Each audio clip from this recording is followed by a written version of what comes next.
My name is Marion Hayes. I'm 67 and I was born and raised right here in Nashville, the part of town where the magnolia trees smell like Sunday and every porch has a story.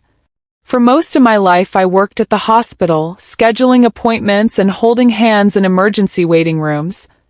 People used to tell me I had a steady voice, that I could make a person breathe easier just by being calm enough to answer. I liked that about myself.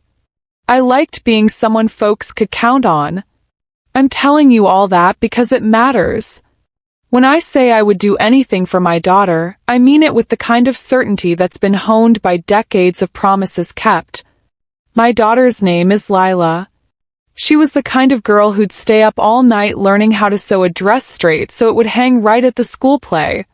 She had a laugh that bubbled and a stubborn streak that got her in trouble and out of trouble in equal measure. When she fell in love with Aaron, a man with a tidy smile and a handshake that felt like it meant business, I was happy for her. I wanted her to have a safe place, a foundation. That's why years ago when Aaron and Lila came to me and said they wanted to buy a house, I did what any mother who could help would do. They had been renting in a part of town that seemed noisy and small, and Lila would call me some nights and say, "Mama, I just wish we had a place where the kids could play." She meant a future. She meant roots. Aaron talked numbers. He showed me spreadsheets on his phone and used words like equity and long-term.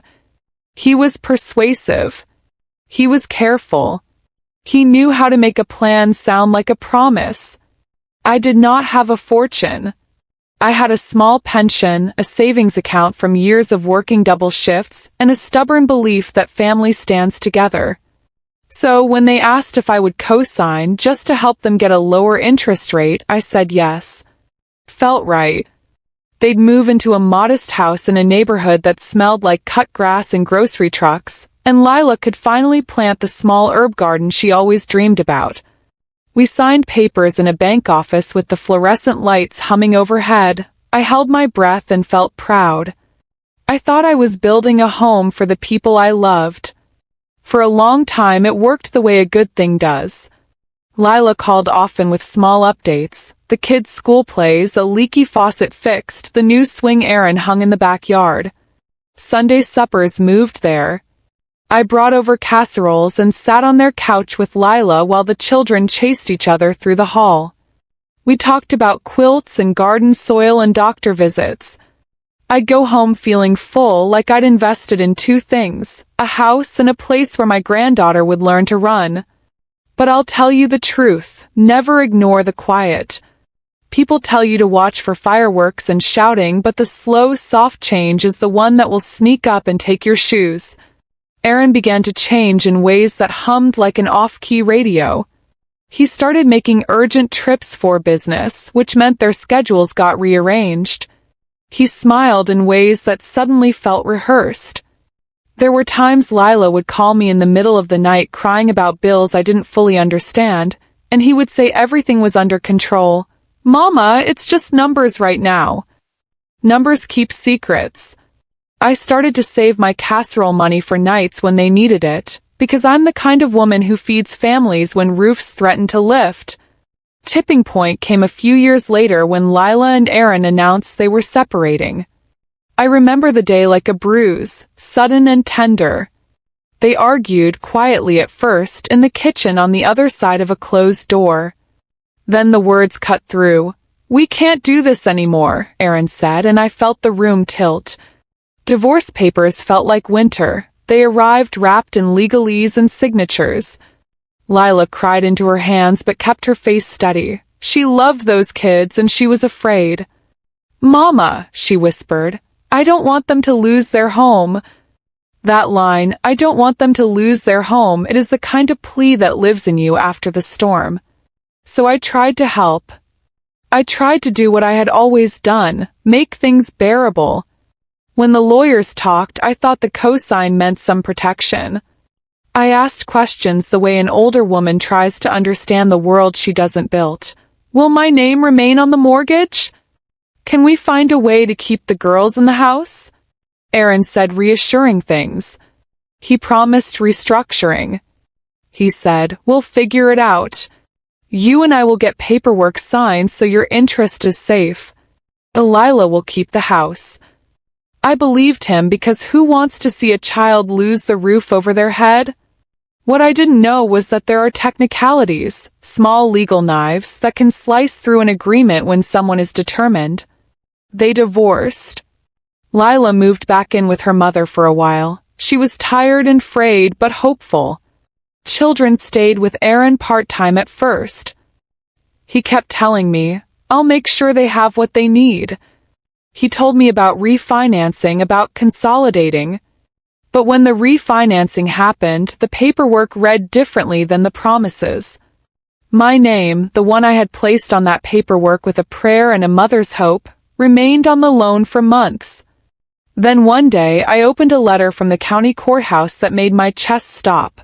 Notice of pending foreclosure proceedings filed in the name of the property owner. The owner's name? Aaron's.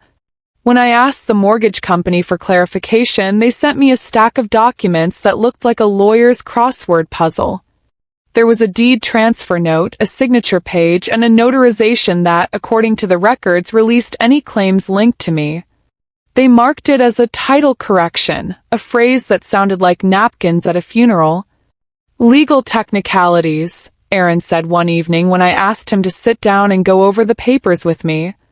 The paperwork had to be cleaned up so the bank would accept the loan. We had to move quickly. It was all legal. Trust me. He said it with those same easy words he'd used years ago, the ones that had convinced me to co-sign a mortgage. Except I couldn't trust the way my own name had been moved like a pawn on a board I'd helped set. A house that I had helped secure for my granddaughter and daughter was suddenly an island where I was a visitor with keys I had no right to keep. The shock became humiliation when one cold morning I woke to find a notice taped to the front door of that house.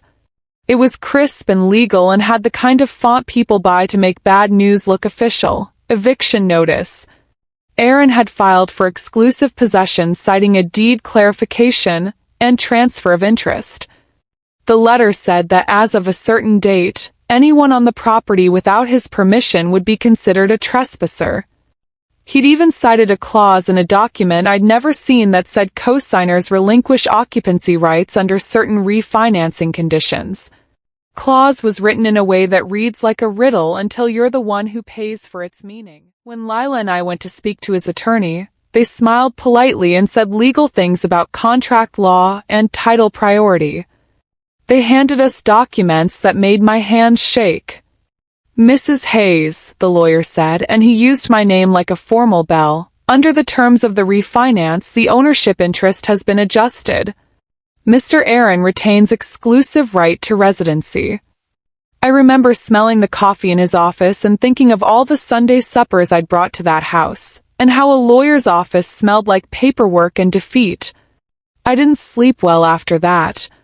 I sat on my porch and watched the magnolia trees tremble in the wind, the way they always do when a storm is coming. The idea of being turned out of a place I'd helped secure because of legal technicalities felt like a cruelty designed by someone who had learned how to write empathy out of a page. Lila was shell-shocked. The children asked questions I didn't know how to answer. And Aaron?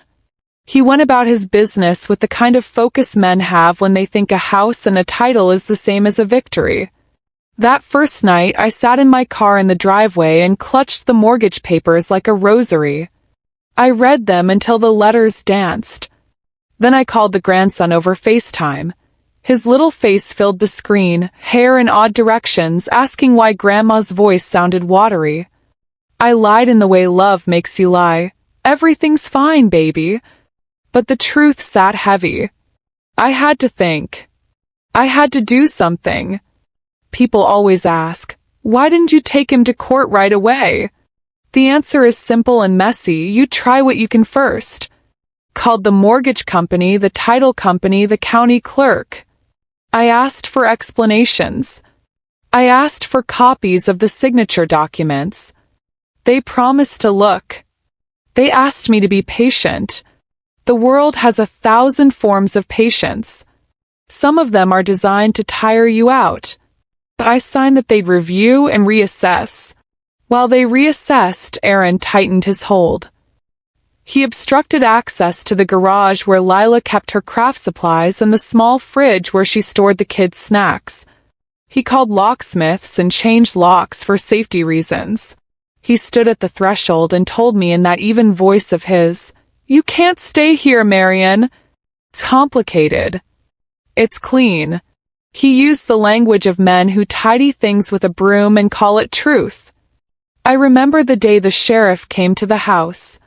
He was gentle in a way that felt designed to avoid pity, and his voice echoed with the ceremony of officialdom. "We have an order," he said, showing me the paperwork like a passport for dismissal. He didn't look at me with malice. He looked at me like someone reading instructions that upset them. He didn't know who had baked the casseroles, who had sat up through fevers at that kitchen table. He had a job to do. The law had spoken in a voice I couldn't turn down. The eviction was scheduled for a Tuesday. Packed a single bag, the kind that feels like surrender and survival stitched together. Lila hovered like a bird trying to land. Children cried and clung, confused about the shifting adult world. I tried to explain with the kind of words that don't land. "We'll find another place." I spoke like a woman who had always made a plan before the cliff. But that night I lay awake on a borrowed couch and thought about the house as if it were a person I'd loved, someone who betrayed me by allowing paper to say one thing and people to do another. If you're still with me, sweetheart, do me a favor and tap that like button again, because what I did next wasn't loud. It was patient, slow, and it started with my hands in the soil of the small garden I had once helped plant. I will tell you what I discovered, who I talked to in corners of banks and county offices, and how small acts of paperwork and quiet questions became my weapons. I will tell you how legal technicalities are written by people who assume no one will read them with the same love you once signed into existence. The morning after the eviction notice, I woke with a tightness in my chest, the kind that makes it hard to even pour coffee. I knew I couldn't just accept that my home had been taken from me, that the people I loved most in the world had been sidelined by signatures on paper and a man's ambition. That day, I decided to dig. I went to the county recorder's office first. Old leather chairs, the smell of paper and dust, fluorescent lights buzzing faintly. The kind of office where you realize bureaucracy has patience, but you might not. I requested copies of the deed, the mortgage refinancing, every amendment. Clerk gave me a thin stack of papers that felt like a fortress. But I wasn't intimidated. Not yet. Reading through it, my heart sank in slow motion. Aaron had done something meticulous, almost surgical. The deed transfer was drafted in a way that made it appear I had voluntarily relinquished any claim to the house. On top of that, the refinancing paperwork, the document I had thought protected me, had been quietly altered during the final processing stage. My signature, which I remembered signing on a very specific line months ago, was mirrored next to a clause I had never seen, next to words like grant, waive, and release that I didn't understand fully at the time. I flipped through the pages again and again, my hands trembling. Each line felt like a knife, each paragraph a betrayal. I thought about Lila, about the nights I had sat with her planning the house, about the Sunday suppers, the smell of fresh laundry folded on their couch. It was gone, replaced with a lie buried in legal jargon. But there was more. When I called the title company to clarify, they hesitated before finally admitting that the documents had been processed according to the current filings. No one mentioned Aaron's personal role in requesting certain language changes. No one offered a warning. It was as if the system itself was indifferent to a grandmother's heartbreak. That's when I realized something even darker. Aaron had known exactly what he was doing. He had manipulated the paperwork, leveraged my trust, and created a chain of events that would allow him to claim the house exclusively. The betrayal wasn't just personal. It was calculated. I started asking questions around town quietly. Friends in real estate, former neighbors, even someone I knew at the bank. Slowly, piece by piece, the picture emerged. Aaron had contacted a high-powered attorney the moment divorce proceedings started. He had crafted every move to ensure the legal loophole would work in his favor, all while keeping Lila in the dark. When I asked her about the house, she said she assumed I'd know what was going on, that Aaron was handling it. The realization hit me like ice water. Lila hadn't lied to me. She hadn't fully understood. But Aaron? He had lied. He had lied with smiles, with promises, with a voice designed to sound reasonable and loving. Every conversation, every reassurance, every claim that everything is fine was part of a calculated plan to take what was never solely his. I felt anger rise, sharp, bitter, almost suffocating. But underneath that, there was grief. Grief for Lila, who had been manipulated. Grief for my grandchildren, who would grow up believing that someone could take a home, a life, with nothing more than a signature and a technicality. And grief for myself, because I had trusted, and trusting had cost me dearly. That night, I spread all the documents across my kitchen table. Mortgage agreements, refinancing paperwork, title amendments, eviction notices. Each one represented a layer of betrayal. I traced my finger along the lines, imagining the meetings, the whispered phone calls, the strategy sessions that must have happened while I thought I was helping my family. And then I made a decision. I would not let him think this was the end. I would find a way to reclaim not just my peace of mind, but the recognition of what had been done. And I would do it carefully, quietly, in a way that would make him understand the weight of his own deceit. If you're still here, don't forget to hit that like button and subscribe, because the next part is where the full plan begins. The part where patience and cunning turn heartbreak into strategy, and every small action starts to make him notice that I wasn't done. That week I barely slept. Nights stretched long, the kind of long where your own thoughts echo like footsteps in an empty house. I would sit at my kitchen table, tracing the edges of the eviction notice with my fingers, staring at the mortgage paperwork, and thinking about how something so small on paper could devastate a life so real. The house wasn't just wood and nails, it was Sundays, it was laughter, it was my grandchildren learning to ride bikes in the yard. And Aaron had taken it all, carefully, silently, like a thief who knows no one will catch him. I poured coffee after coffee, trying to wake my mind, trying to see a path forward. Anger surged like wildfire, but beneath it simmered a slow, colder calculation. Revenge doesn't come from shouting. It comes from thinking, planning, and waiting for the perfect moment to strike. And I knew I had to be meticulous. I had been a hospital scheduler for decades. I understood procedure, process, how small details matter. This would be the same. I began by reviewing every single document again. Deeds, refinancing papers, eviction notices, emails, text messages, everything Aaron had touched, every technicality he had used to push me aside. I made notes, highlighted clauses, traced his lawyer's name and the banks involved. I created folders, piles, stacks. It was like mapping a battlefield, and I was going in fully prepared. But preparation alone wasn't enough. I had to understand him, too. I started watching, listening, learning his routines. Not in a way that would get me in trouble. No, I'm no fool. But I noticed patterns. When he left the house for long drives, when he answered calls, when he smiled in a way that made people trust him. Patterns are weaknesses if you know how to use them. Every night, I would sit in my small apartment, sipping tea and whisper strategies to myself. If he thinks he's untouchable, he won't see the truth coming, I said. He thinks the law protects him. Let's see how well it really does. I also started talking to people quietly. Friends in real estate, local attorneys, former neighbors, anyone who could help me understand the maze Aaron had built around me. Some gave advice, some shook their heads and said, "Honey, he's clever." Clever or not, cleverness always leaves a trace. There's always a breadcrumb. And I intended to follow it. Meanwhile, Lila began to see the cracks herself. She had been naive, trusting Aaron to handle things legally, but she started noticing inconsistencies.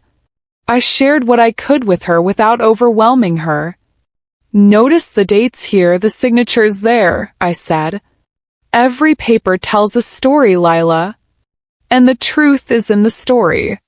Her eyes widened when she saw the files. The girl who once followed Aaron's reassurances blindly was now beginning to understand the scale of what he had done.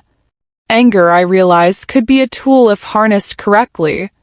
I let myself feel it fully, the betrayal, the frustration, the heartbreak, but I didn't act impulsively. No screaming matches, no threats. Just quiet observation, meticulous research, and careful plotting. Revenge doesn't announce itself with fireworks. It arrives like a shadow you didn't notice until it's already in the room. I started documenting everything. Photos of notices taped to the door, scans of altered deeds, recordings of phone calls with banks where they brushed off my concerns. Every scrap of evidence was a brick in the foundation I was building, a foundation strong enough to reclaim what had been stolen, quietly but undeniably. Sometimes I'd close my eyes and imagine Aaron sitting at his desk, thinking he had one. And I'd smile quietly to myself because I knew he hadn't accounted for patience, or for a grandmother who refuses to be invisible. By the second week, my plan began to take shape. It wasn't about violence, confrontation, or yelling. It was about leverage. Legal leverage. Public leverage. Social leverage. If he thought he could erase me quietly, I would make him aware of how visible he'd made himself in the process.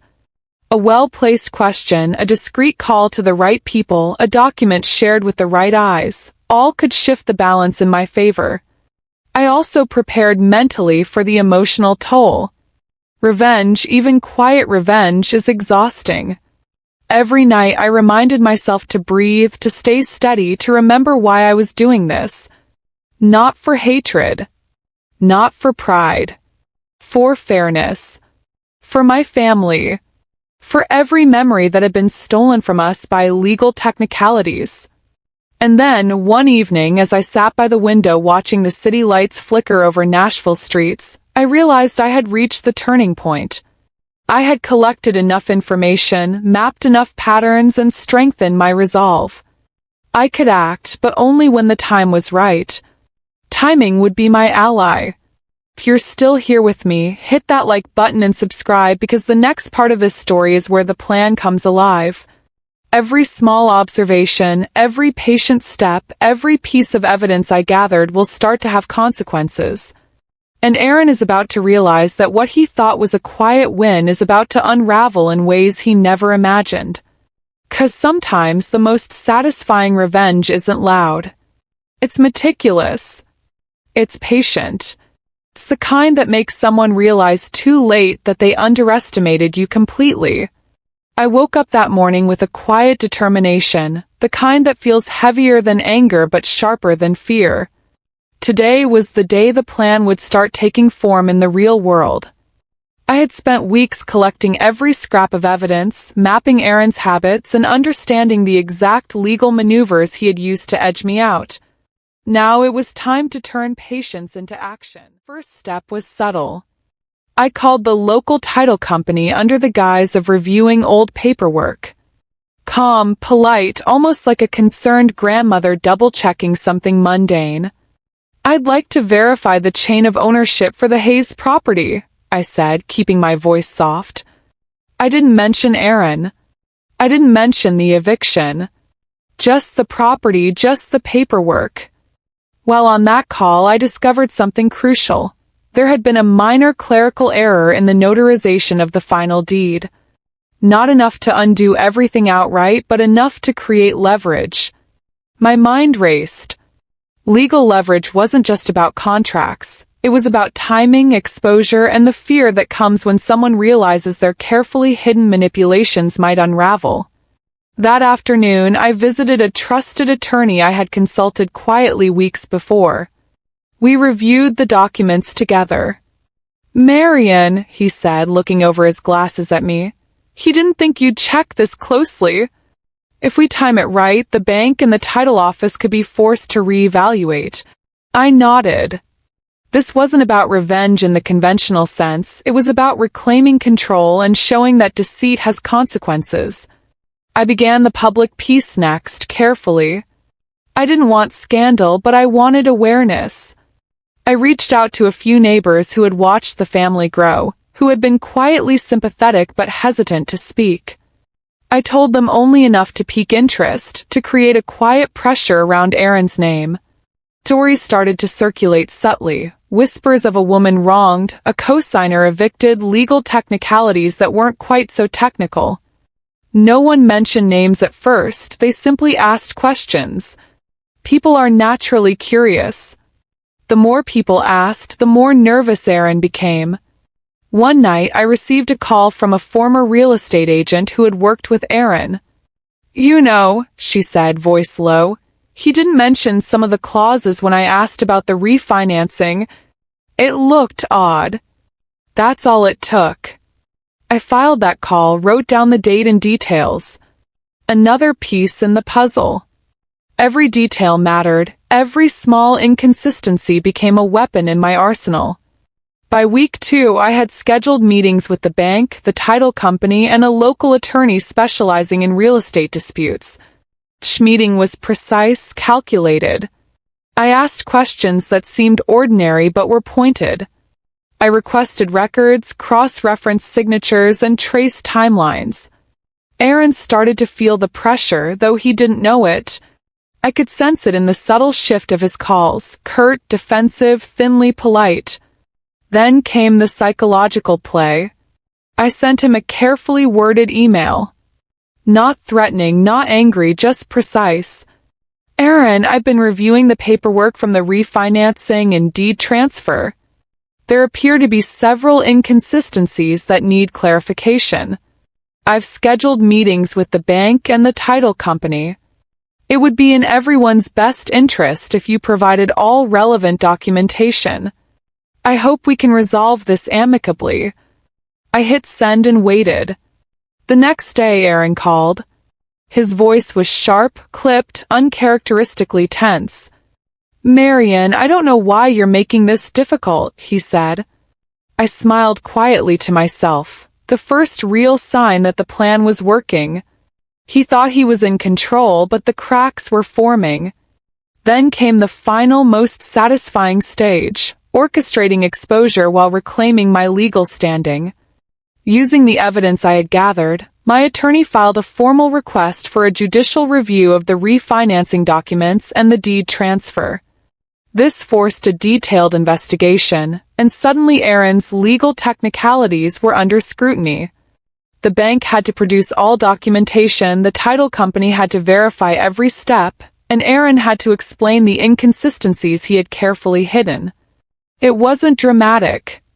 There were no shouting matches in hallways, no violent confrontations. Just the slow, meticulous turning of legal gears, like a clock that finally starts to tick after years of silence. I watched the effect ripple through Aaron's world. Emails became defensive, phone calls curt, meetings terse. People around him began to ask questions. Even Lila noticed the subtle shift. The confidence he had relied on was cracking. And each time he tried to reassure her, I could see it, the tension in his jaw, the slight flicker in his eyes. He was aware that his control had slipped. Finally, the day arrived when the court ruled. The deed was partially restored in my name, the refinancing adjustments recognized as improperly processed, and Aaron was forced to negotiate fair terms regarding occupancy and ownership rights. I didn't dance or scream. I sat quietly in the courtroom, listening, letting it sink in. The house, the symbol of all the trust and love I had invested, was no longer completely out of my hands. That night I went home, poured myself a glass of tea, and sat in the dim light. I thought about the weeks of research, the sleepless nights, the quiet phone calls, the careful planning. I thought about how anger, when measured and directed, can become a tool rather than a burden. And I realized something important. I hadn't just reclaimed a house. I had reclaimed my dignity, my voice, my place in my family. Every move I had made was deliberate. Every step was calculated to expose truth without creating unnecessary harm. And while Aaron may have hoped to erase me with technicalities, the truth has a way of catching up with those who underestimate patience, observation, and quiet persistence. And if you're still here with me, don't forget, hit that like button, subscribe, and ring that notification bell because the next section reveals the aftermath. How life settled after the storm, the consequences for those who believed they could act without accountability, and the lessons I learned about trust, family, and resilience. Because in the end, it wasn't just revenge. It was justice, carefully measured and delivered in a way that left no doubt. You cannot erase a grandmother who refuses to be invisible. After the court ruling, life slowly began to settle into a new rhythm. I didn't expect everything to feel completely normal again. I had lost time, nights of sleep, and peace of mind, but there was a weight lifted. I could go to the house without fear of being turned away. I could see Lila and the grandchildren without the shadow of eviction looming over our heads. That alone felt like a small miracle. Aaron tried to act as if nothing had happened. He spoke politely, offered half-hearted apologies, and smiled in a way that used to charm people. But I noticed the cracks. He couldn't hide the awareness that his careful manipulations had been exposed. People around him, neighbors, bankers, even a few distant relatives, now treated him differently. The invisible pressure I had carefully built over weeks lingered like a shadow. He had assumed that legal technicalities were a weapon, but he underestimated persistence, patience, and the quiet power of truth. Lila came to me one afternoon, tears in her eyes. "Mama," she said, "I never realized. I never saw how much he did behind our backs." I pulled her close and held her hand. "Sweetheart," I said, "sometimes the people we love make mistakes. Sometimes they're misled. But it's never too late to recognize what's right." We stayed like that for a long while, the kind of silence that isn't empty but full of understanding and healing. The grandchildren didn't fully understand the legal details, and they didn't need to. What they noticed was that Grandma was back. That the kitchen smelled like cookies again, that they could run in the yard without fear, that love and laughter had not been completely stolen. I realized that victories in life aren't always loud or public. Sometimes the most meaningful victories are quiet, restored dignity, regained trust, and the knowledge that you refuse to be erased. I also learned a lesson about patience. Anger can consume you if it isn't controlled, but patience allows it to be shaped into something constructive. By carefully observing, documenting, and planning, I was able to ensure that my actions were effective and fair. Revenge, if it's going to be satisfying, doesn't need to humiliate or destroy. It simply needs to restore balance. People often ask me now, "Would you do it differently?" And I shake my head. No, I would not. 'Cause the truth has a way of asserting itself. The law, patience, and careful planning, combined with the willingness to stand firm, became my tools, and in the end they restored what was rightfully mine. I hope anyone listening to my story remembers this. Never underestimate quiet strength. Never believe that patience is weakness. And never think that love and care are liabilities. They may be tested, twisted, or even exploited, but when guided by integrity and determination, they become armor, strategy, and proof of resilience. So if you've stayed with me until the end, thank you. Thank you for listening, for feeling every moment of heartbreak, suspense, and quiet triumph. Remember to like this video, subscribe to the channel, and hit the notification bell because there are more stories, more journeys through betrayal, struggle, and ultimate justice that deserve to be heard. And as I sit here in my restored home, watching Lila laugh with her children, I know one thing for sure. Sometimes the quietest, slowest battles yield the most satisfying victories.